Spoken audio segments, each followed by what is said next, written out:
Thank you very much, Mr. Speaker. I thank the gentleman for yielding, for his outstanding leadership on this issue. He has been a relentless and persistent advocate for America's working families, for hard workers in our country who, through no fault of their own, and in large measure because of the poor economic policies of the Bush administration, have lost their jobs. Mr. Speaker, it is said, and it's been said directly by George Bernard Shaw, that it is the mark of a truly intelligent person to be moved by statistics. My colleagues have made the case for why we need this unemployment insurance, and I want to address once again, as they have, some of the statistics and see if it is the mark of truly intelligent people to respond to that. Today we have the opportunity to help 3.8 million Americans who are out of work and their families, in large part because of the disastrous economic policies of the White House and the Republicans in Congress. There are 3.8 million Americans for whom 13 weeks of unemployment insurance system, a system, as the gentleman indicated, that they have paid for, could mean not losing a home or a job or skipping meals or needed health care. Today we have that opportunity to provide that help. More statistics. In the Bush economy, gas prices have skyrocketed to $4 a gallon. 1 in 10 Americans are at risk of losing their homes, and even more families are seeing the value of their greatest financial assets, their homes, plummet. More statistics. On Friday, we received the alarming news that since the beginning of the year, our nation has lost more than 325,000 jobs, including 49,000 in the month of May alone. The nation's unemployment rate has risen to 5.5%, the biggest monthly increase since 1986. In 2 decades, last Friday, on that day, it jumped 0.5% to 5.5%. On that same day, by the way, my colleagues, the price per barrel of oil increased by over $11 in that one day. And in the 1990s, in 1998, the price per barrel was that exact same figure, just over $11. 1998, price per barrel of oil, $11 plus. Last Friday, price per barrel jumped, increased over $11 to over $130 per barrel. So this is the economic situation in which these families find themselves. They have been hardworking, played by the rules, paid into the system for occasions like this. When there's a downturn in the economy, they lose their jobs through no fault of their own, and the Republicans make them look like charity cases. These are strong people. They are the backbone of America. We have a responsibility to them. And if you're not moved by statistics, as George Bernard Shaw says an intelligent person should be, perhaps you'll be moved by their personal stories. This extension of unemployment insurance benefits will help people like Kathy Henry. She was laid off her job in an advertising company last August. In February, her unemployment benefits ran out. As she says, I must have had 100 interviews and no one wants to hire me.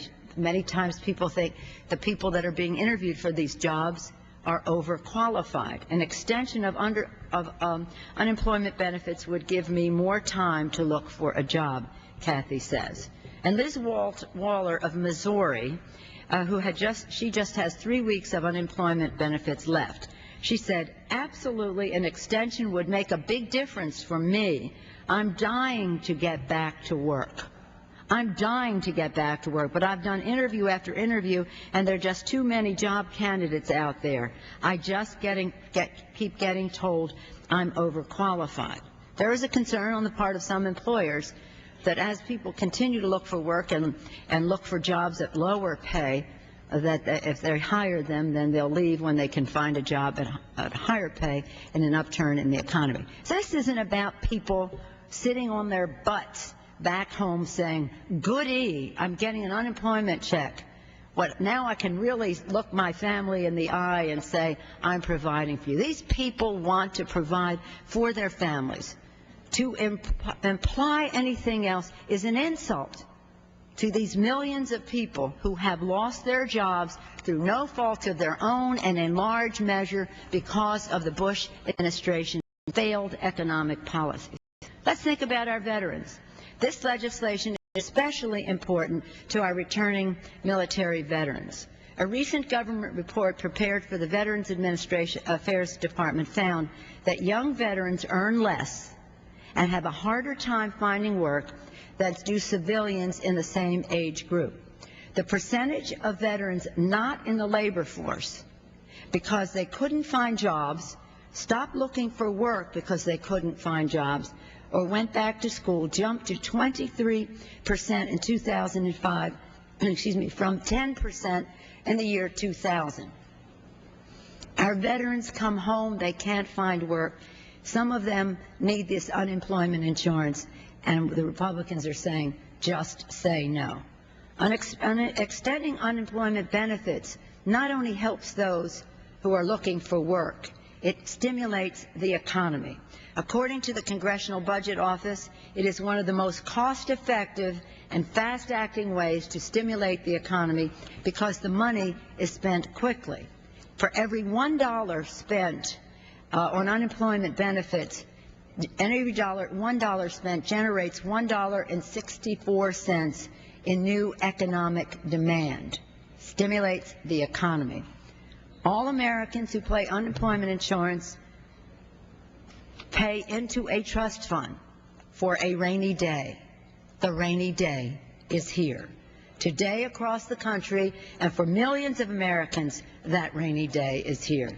Congress should ensure that those who paid into the system for the benefits now can receive them. And we can do this by passing this legislation today. Mr. Speaker, the issue in the debate is not a partisan one. All Americans are feeling serious and economic pain. The people who will benefit from this are Democrats, Republicans, nonpartisans, independents, people who aren't even interested in the political system. Yet President Bush has issued a veto threat against this legislation despite the fact that it will help, let's get back to our statistics, 3.8 million Americans and in fact the entire economy. And so I get back to our friend George Bernard Shaw. It is a mark of a truly intelligent person to be moved by statistics. I thank you, Chairman McDermott, for your important work on your subcommittee on this legislation. I also want to commend the chairman of the full committee for being a truly intelligent man moved by statistics, Mr. Chairman Rangel, for his relentless work on this important legislation. To you, Mr. Levin, as well, and to all of the members of the committee, thank you for bringing this important legislation to the floor.